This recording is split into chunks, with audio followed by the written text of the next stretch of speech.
Gentlemen, good morning. I'm Don Aaron with Metro Police. And in just a few moments, I will introduce you to 5 heroes. First of all, we have an update for you from Chief Swan about road and traffic closures in the downtown area. And then Mayor John Cooper and Chief John Drake will speak with you briefly about our 5 officers, and then we'll introduce the officers to you. First, Chief Swan.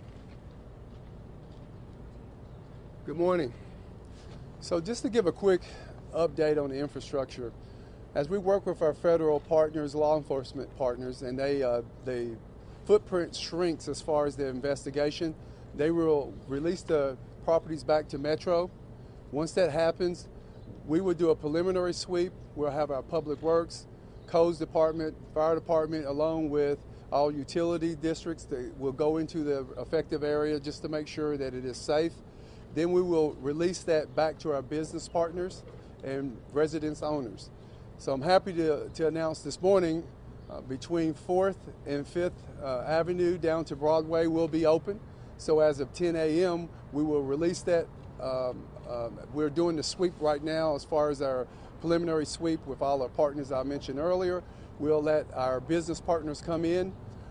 That liaison will be from the Office of Emergency Management working with our downtown partnership. As far as the communication update, we know that AT&T yesterday as of 8:30 last night, they've restored all the mobile communication. And then this morning, they got back into the workflow, and there will be times where we will lose communication because they are trying to restore the 4th floor. At the 4th floor, that will get our critical infrastructure back into play. And that's internet, along with landlines and our 911 system. They're feeling very confident by the end of the day. They will have us up and running at full capacity. But please remember that there are a lot of moving parts and there are a lot of things that happens, and we will try to address that as it happens. So again, we appreciate everybody's patience, and we will proceed with getting Nashville back on the road of reopening. Thank you. Thank you, Chief. And then very quickly this morning, I just talked to Senator Blackburn, and she was reporting to me on a conversation she had with the President. Grateful to her, Governor Lee, the delegation, Congressman Cooper, Fleshman, Rose, that federal help will be a priority here for rebuilding in Nashville. And of course, it needs to be. Our businesses have suffered a lot with COVID, and this doesn't need to add to that difficulty. And so everybody's working together really well to try to make that happen as quickly as possible. Today I want to recognize our 6 officers who saved lives here in Nashville. It's a great thing that our city has such heroes. Officer Llewellyn, Tapping, Sipus, Wells, Hosey, Sergeant Miller. You know, their actions saved lives, and I think they may consider what they did was just a regular part of their duties. But we in Nashville know it was extraordinary, and it's thrilling to have them in our community, and we need to recognize their heroism. I know they're not accustomed to all of this publicity, but it's marvelous that we can celebrate the courage in our community. And the entire nation, I think, is grateful and deeply interested in hearing from them.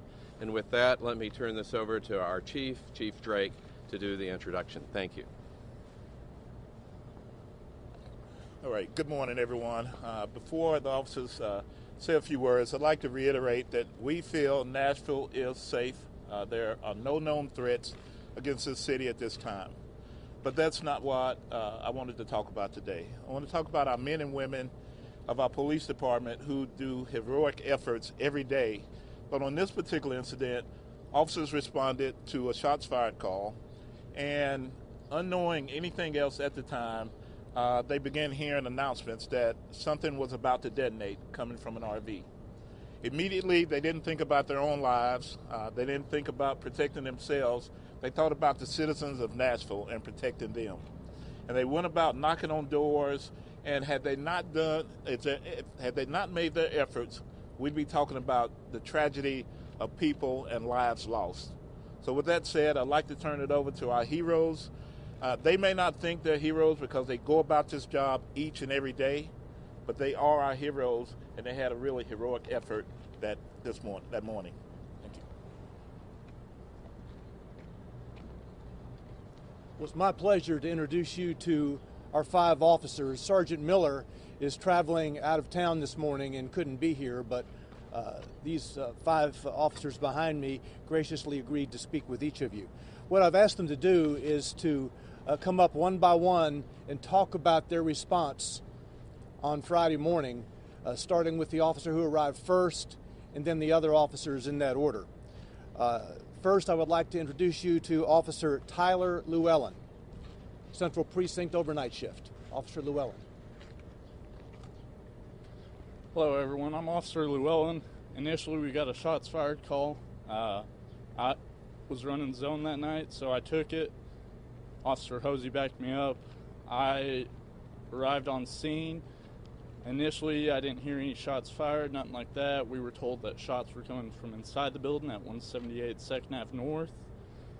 Upon arrival, I checked because it's a liquor store / apartment complex, an Airbnb that has the same address. Checked the bottom floor, couldn't see anything immediately, couldn't hear anything. At that time, I requested a code to get access into the building. Was waiting on Officer Hosey to show up and the code. Shortly after Officer Hosey showed up, as soon as she got out of the car, almost immediately, the RV started making an announcement.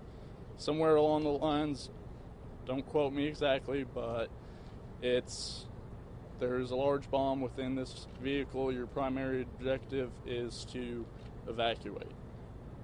I wasn't quite sure what I heard, so I looked at Officer Hosey just to verify we heard the same thing, and then it started over. At that time, I called and notified Sergeant Miller. He said, get everyone you can out there. I requested all units available from our precinct to come. They show up. I asked Officer Toppin and Wells to block off 2nd and Broadway, 2nd and Commerce. They did. Officer Sipos and Hosey went inside to start knocking on doors, and Officer Wells came up. At this time, Sergeant Miller's there. I asked him for any further directives, stuff like that. At that time, we set up our cars to kind of set up as much of a barricade as we can, keep people out. We go inside. Just before we go inside, probably about 5 minutes after we're there, I'd say that the timer then started counting down. Officer Hosey and Officer Wells are the first ones that noticed that. In between this, I did look at the RV, noticed that all the shades were down, and kind of walked around it to see if there was a tag, anything like that, to try and get more info. I did not notice one. From there, myself, Officer Hosey, Wells, and Sipos went into the building and knocked on all the doors we could to notify as many people as we could that we had a possible public safety concern and that we needed people to evacuate. We noticed that there was a basement exit, so we asked everyone to go down and out the basement. We essentially made contact with, I believe, 6, 7 apartments and asked them to evacuate. The rest, we never got an answer, so we moved outside and tried to move down the street. I went northbound towards the hotel up that way, and Officer Hosey, Sipos, and Wells continued southbound towards the other places. From there, pretty much sometime later, the music started, and I notified over the air to notify other officers, and then after the song, it continued to go back to the announcement for a little while. After it switched back, I did notice that there was a gentleman and his dog that came out of 217 2nd Avenue North. I noticed him. I went up to him to notify, hey, you need to get inside, notify anyone you can, and please evacuate. Shortly after that, the explosion went off. I got knocked to the ground. I immediately got up. Luckily, no injury, nothing like that. I noticed a gentleman in shock with his dog. I checked on him, got him inside, went back, checked on Sergeant Miller, who was inside his car at the time. He seemed all right. I opened his door. He was cutting his airbag that went off away. Then I ran down, noticed Officer Hosey putting out radio traffic, and I noticed Officer Sipos, to my left. At that point, they seemed okay, so I ran forward into kind of the debris area. I noticed what appeared to be 4 people that came out of, I believe, 178 2nd Avenue North that we weren't able to get contact with. They seemed in shock and in awe of what was going on. At that time, to get their attention, I yelled at them and told them they needed to get to safety and run. They took off running northbound on 2nd. I'm not sure where they went from there. From there, I did a quick sweep of the road and everything else, see if I could see anyone else, and I noticed that the other cars were on fire in the area. Wasn't sure if possibly they were going to explode too, so at that time I pulled back and resources started coming to us, and I just assisted the best I could with keeping people back from that point. So that's essentially the role I played, and I'm going to turn it back over. Thank you, Tyler. Officer Brenna Hosey was the 2nd officer on 2nd Avenue that morning. Officer Hosey is a 4-year police department veteran and also assigned to the midnight shift at Central Precinct. Officer Hosey. Good morning, everyone. I'm Brenna. Like Tyler said, we got the shots fired call, so I was going to back him up on 2nd Avenue North.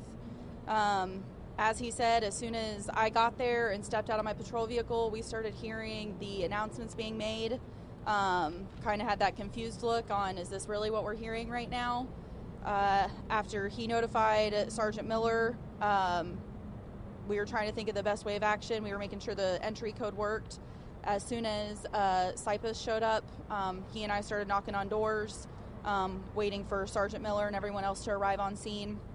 We were able to clear the first floor, and then Sergeant Miller, in his thinking, had us come back out and move our patrol vehicles to a more strategic position, so if we needed to go back to our patrol cars, we wouldn't be affected at all. So I'm giving him credit for that, for probably not only saving our lives, but saving our patrol vehicles and the way that he had us positioned. So we go back in, start clearing floor by floor on the 2nd Avenue North apartments.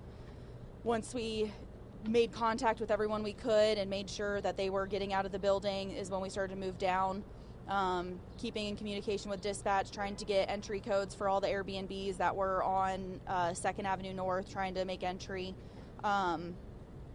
At this point is when we heard the 14 minutes until detonation announcement, so we're moving as quickly as we can. We make it all the way down to 2nd and Commerce. There's actually a B detail officer that I'd been in contact with that lives in one of those apartments, asking him if he was okay, telling him what was going on, and then if he could start helping evacuate people out of his building, because we did not have access to it at that point. Once we'd made it to 2nd and Commerce, we realized there wasn't much else that we could do once we evacuated and made contact with everybody that we could. So I told everyone it's probably best that we just go back to our vehicles and regroup until the bomb squad gets out there and we figure out what we need to do from there. At that point, we had heard the 3 minutes until detonation. So myself, Llewellyn, and Sipos had headed back northbound on 2nd. I had made the turn onto Church Street while Tyler went to go talk to Sergeant Miller, and that's when the explosion happened. I was thrown forward, knocked to the ground, but I was able to catch myself. I was fine. At that point in time, I tried to get the air, but Amanda had beaten me to it, letting everyone know, or letting dispatch know, what had happened. I made a phone call to a loved one to let them know that I was okay, and then I ran to the intersection to check on Miller and Llewellyn to make sure they were okay. Saw Sipos running towards the intersection as well. That's what I got on the radio to make sure Wells was okay. Couldn't get a response from him, but from the blast he had some hearing loss. So that's when Amanda got on, said that he was okay. So I was just trying to make sure all of our people were okay, and then going from there, trying to figure out what was the best course of action to keep everyone that was either in the immediate blast area that we weren't able to evacuate, or anyone that was coming in, and how to best keep them safe.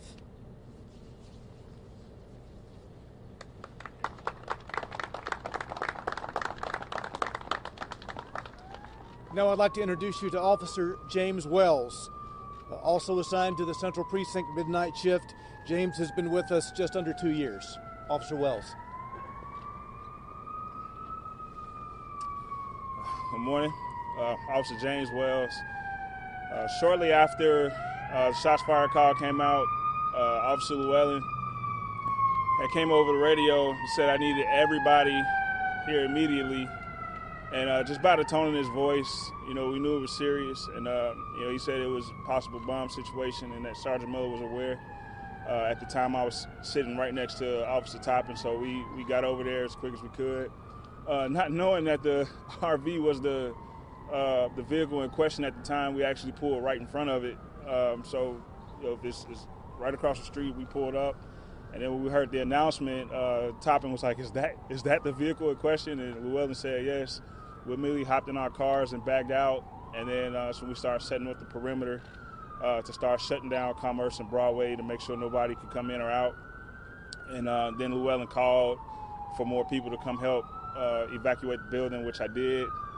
At that point is when I heard, you have 14 minutes to evacuate the area. And at that point is when I started to prepare my mind for secondary things to happen. I actually told everybody when we come out to make sure we look at the high ground and the parking garages just in case, as I felt like maybe an active shooter might have followed that, just because it felt, at that moment, it felt real, and it felt like there was going to be some secondary activity. So every time we came out of the building, we made sure that we were looking around and checking high areas, just making sure nobody was peeking around and looking at us. So we continue to go door to door, trying to get codes from dispatch to get in.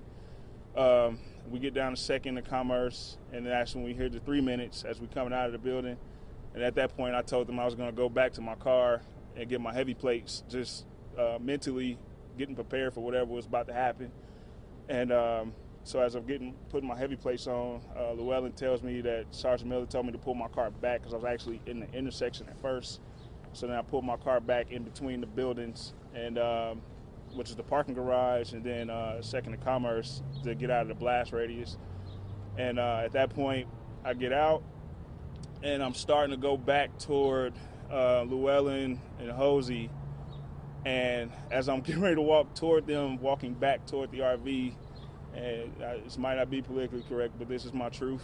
And I literally hear God tell me to turn around and go check on Topping, who was by herself down on Broadway. And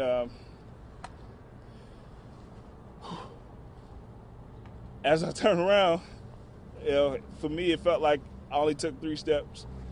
And then the music stopped, and as I'm walking back toward Topping now, I just see orange, and then I hear a loud boom. And as I'm stumbling, because it rocked me that hard, I started stumbling. I just tell myself to stay on your feet, stay alive. And I just take out in a full-out sprint, and I'm running toward Topping to make sure she's okay. And we kind of meet in the middle, and we just grab each other, check each other, and I'm yelling at her to get her gun out because, like I said, I felt like there was going to be it just had a feeling that, it's just weird. It just felt like something out of a movie. And so we're checking on each other, and she's asking me, she's telling me that they're trying to raise me on the radio. I couldn't hear, so I just lost temporary hearing in my left ear. So as she yelling, I'm saying what, and a couple of expletives, tell her I couldn't hear. And they get me to the paramedics. I call my wife immediately, let her know just before anything got out, to let her know that I was okay. And while I was in the ambulance, they were trying to get me to go to the hospital, and I just didn't want to be by myself at that moment, didn't want to leave them. And then I heard that there were 3 people that were injured, so I told the paramedics to take care of them. And I was like, per policy, I got 10 days to get checked out. So it's like, y'all go check on them, go check on the civilians. And then I immediately went to go find Topping, just kept asking where Topping was, and we found her, and that was my part in it.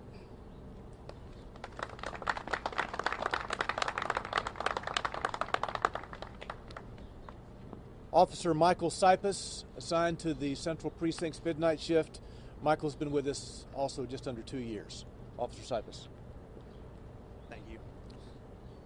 So I was I believe the third or fourth officer on scene of what at the time was a shots fired call.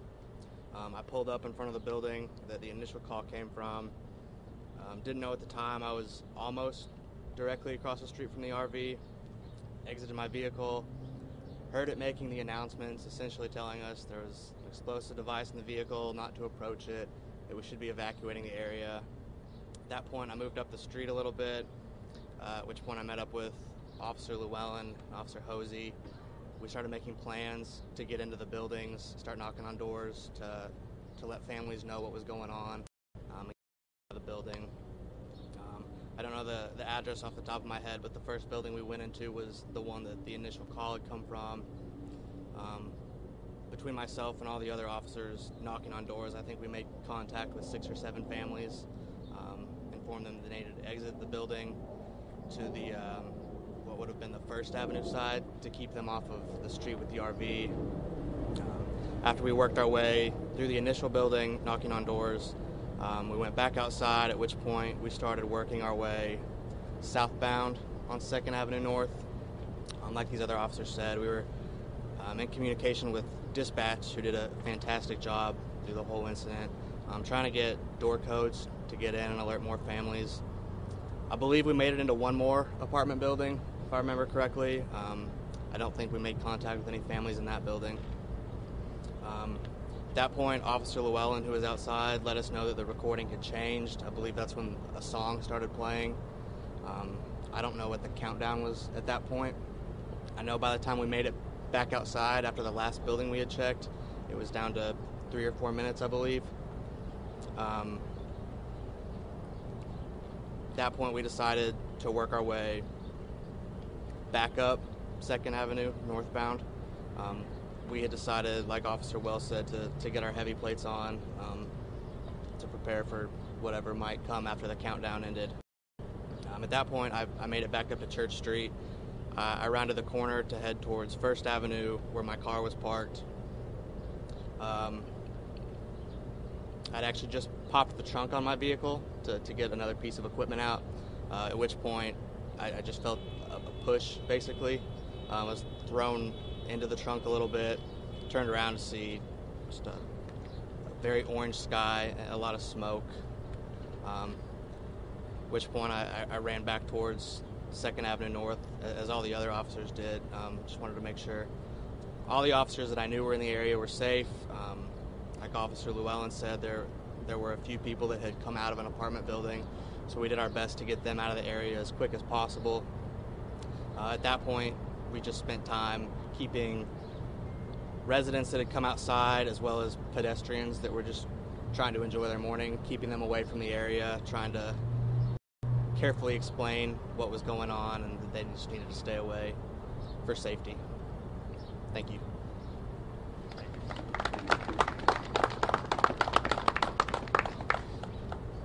Our 5th officer is Amanda Topping. Amanda has been with us for just under 2 years, also assigned to the Central Precinct's midnight shift.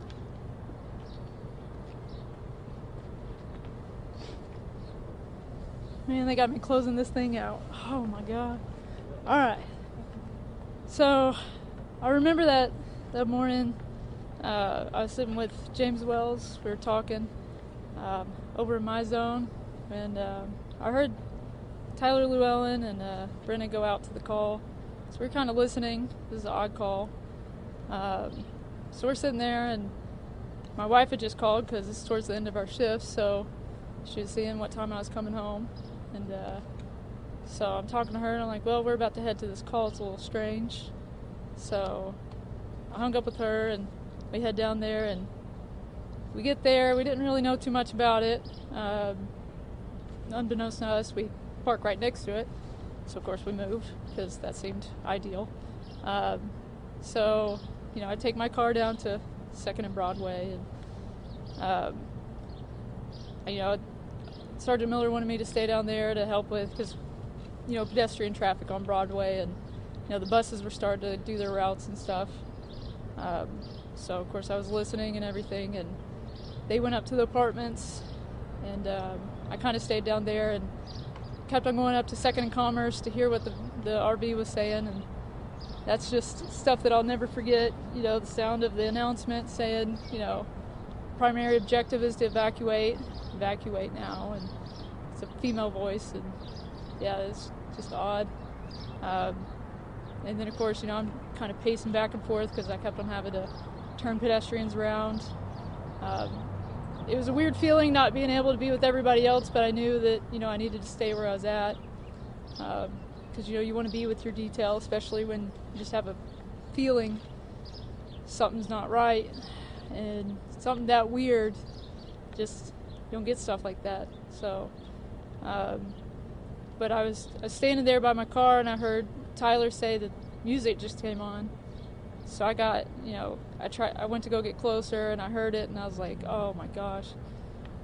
So I was about to get on the radio and say, you know, I know it's almost not my place, but like, everybody's getting out of the buildings, right? We need, like, everybody, I wanted everybody to be safe. But then I saw a group of them, which couldn't really tell, but I was assuming was Brenna and Cypos and Tyler, walk around the RV back towards their cars. So I kind of saw them. And I started walking up to 2nd and Commerce because I wanted to talk to them. I wanted to know, like, do we need to go to more buildings? What do we need to do? You know, I was just getting really antsy. And I just talked to my wife again. Just told her that things were just really strange. And so, but as I'm walking towards them on the right side of the road, the right side of 2nd, I see Wells at his car, and I was like, well, he's closer, and I'll go talk to him, see what we need to do. So I don't know what told me to do this. It was really weird, but I decided to change my direction, go on the other side of the road, start walking towards Wells. So as I start walking towards him, you know, he starts walking towards me. You can see on the camera too, the footage, I've seen it. And I told him I didn't think anybody'd ever believe him how close he was. And I was probably about 10 steps away from him, 15. And we're just walking towards each other, and I just saw the biggest flames I've ever seen, the biggest explosion. I mean, it was, and I just saw orange, and then him, and I saw him stumble. And I felt it, I felt the heat, the wave. And I don't know how I kept my footing, but I kind of blanked and I couldn't see him for a second, and I just lost it, and I just took off in a sprint towards him. And like he said, I've never grabbed somebody so hard in my life. I grabbed him, he grabbed me, and we just ducked into a doorway because we didn't know what was coming afterwards. And I'll never forget the windows shattering after the blast all around me. It kind of looked like a big prop from a movie scene, all the glass breaking at once. You know, it hit me all over. But just being able to hold him and grab him, and then the first thing I could do is, you couldn't hear anybody at first. It scared the heck out of me, but, you know, just 423, there's been an explosion, and sent multiple medics because I didn't know what we had. And I was so scared that I just lost my entire detail because I didn't know where they were. I just saw them pass by it. So after that, we just, you know, made sure that we felt a little bit safe enough to go back and regroup. And luckily I heard everybody on the radio, and I didn't know how okay everybody was, but I knew everybody was alive. And so I was happy to hear that nobody else was seriously injured, but that's pretty much it. Yeah, can I go now?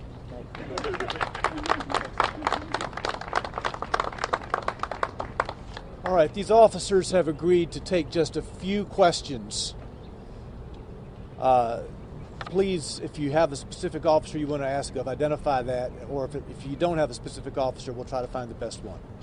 Tell us where the bomb squad was?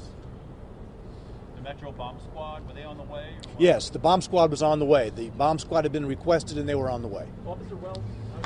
Ma'am, right here. Oh, yes. When you described that there were shades on the RV, were there shades at the front as well? Did you ever see a person in or around the RV? Yes, ma'am. The front had a shade as well to keep view completely obstructed. All the shades on the back windows were down as well, so you couldn't see in at all. I didn't see any person in or around it at all. When I first arrived, I did notice RV, but with it being Christmas, I was like, maybe they're just visiting family and parked there. So I didn't pay much attention to it, but I did not notice anyone outside around it either when I first arrived. And did you say that there were no tags on it, or did I mishear? There, to my recollection, I went around behind it, just double check after the announcements started to see if we could get a tag for more information and stuff like that. I did not notice a tag anywhere. I didn't notice any kind of bracket for a tag even. So, unfortunately, couldn't give more information. Talk about the song. Yes, what I specifically remember, and we found out later, what I remembered was downtown where the lights shine bright. Later, the ATF agent I spoke to pulled it up, and it's Downtown by Petulia Clark was the specific song that was played. Officer Wells, you talked about a moment where your thinking kind of changed. I'm sorry, kind of speak up for me. You talked about a moment where your thinking kind of changed and things got real, so to speak. As you're hearing that audio recording, you're hearing 5 minutes, 4 minutes, 3 minutes. No, it wasn't a consistent countdown. It was like, hello, this is a warning. For your safety, evacuate the area. And that looped for a few minutes. And then as we were getting ready to go in the building, it changed to, you have 14 minutes to evacuate the area. And that's when my mindset changed, and we started looking at the building. And then there was also cameras on the RV, like surveillance cameras above the mirror. So you got the hangover part that hangs over the windshield. Sorry, I talk with my hands. And so you got the hangover part, and then you got the rearview mirror here. The camera set in between that. So it just, it felt like whoever was behind it was watching it. For me, it felt weird. All the cop lingo that you hear about the spider senses, about the hair standing up the back of your neck. All that went through my body, and it just immediately the training kicked in that we do as far as staying calm, but being vigilant and watching around us. So that became my primary objective, is to, as we're evacuating, also looking for any threats in the surrounding area. As those minutes are counting down, what do you think and what are you preparing for? I'm preparing for a shootout, and also getting as many people out as possible. So it's multitasking in my thinking, just getting as many people out of these buildings as we can, and also ready to engage anybody that was not in this uniform. You mentioned hearing another voice. I was God. Yeah, I'm not going to shy away from that. I am a spiritual person, and so I truly believe that when I do this job, I'm led by that voice. How I treat people, how I go about doing this job every day. That's what guides me, and I truly believe that that's what guided me in that sense, because I was literally getting ready to walk back toward that RV, and you watch the video, you can see that moment of clarity for me when I heard God say, "Go and check on topping." And so I was peeking around, looking like this, and then it's like, no, turn around, go check on topping. And so I turn around and start walking in the opposite direction, and then 3 seconds later, boom. So, I'm not going to shy away from that, because that's what saved my life.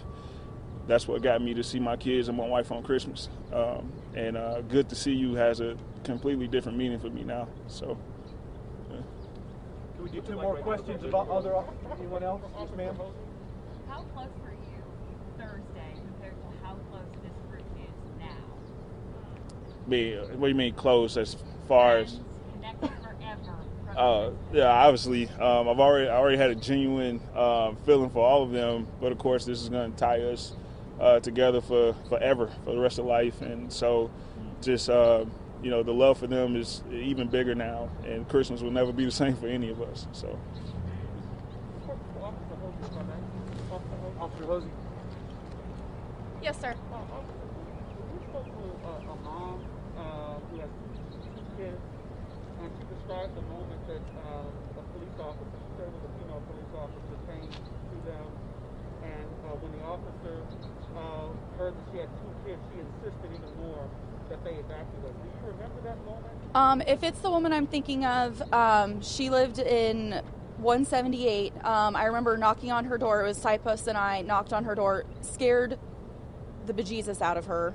I told her that there was a threat in the area and that we needed her to evacuate. She said, okay, let me get my kids. And that kind of just like put my heart up in my throat. I don't have kids, but like I have cousins and nieces and people that I love that are small. So I'm thinking maybe like 1 or 2 kids. She ended up having 4 kids.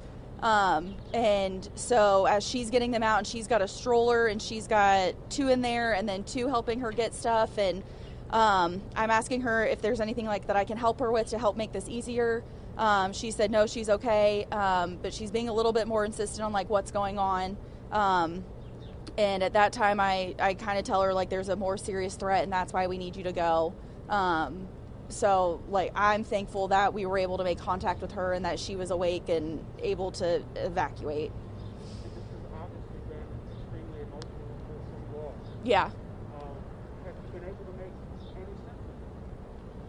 No, I mean, when something like this happens, it doesn't make any sense. And I was telling some other officers, like, if this is something you said would ever happen in Nashville, I would say that this was at the bottom of the list of anything that I thought would ever happen. And who knows why. Did any of the officers find any evidence of shell casings, or did you even have time to look for that original shots fired call? Not in between getting the call and then having to evacuate everyone.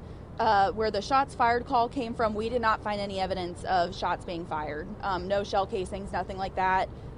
Anyone in the building that we made contact with said they didn't hear anything like that. So there was like the question that we raised was the loudspeaker that we heard playing gunshots to make it appear like shots had been fired. That was just a theory we came up with. We don't know if it actually happened or anything. I had a question over here. Yes, sir. Officer Lewis. You described the moment that you saw a man walking his dog.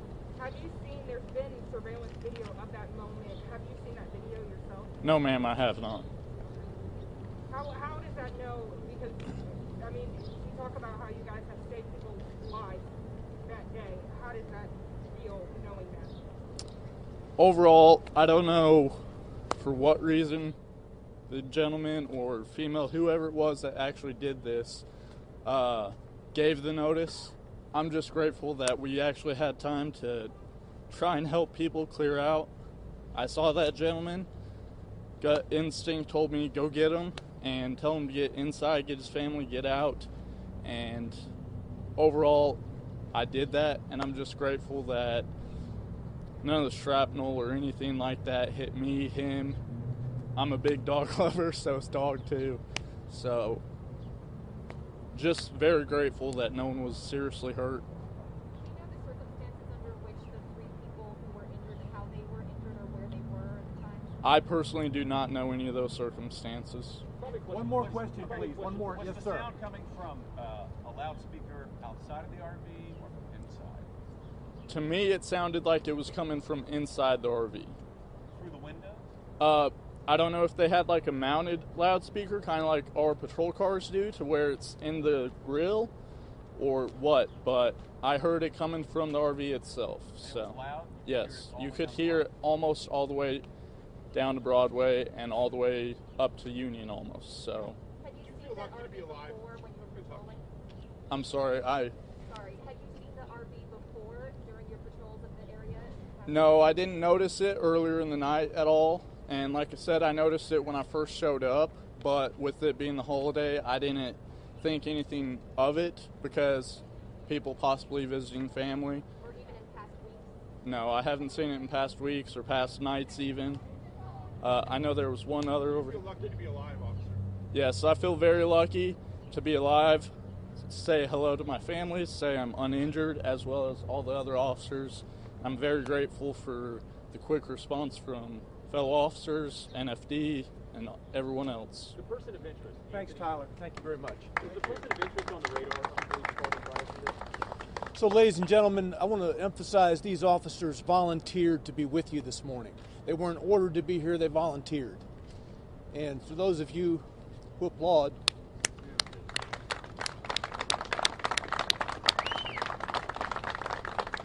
thank you all very much.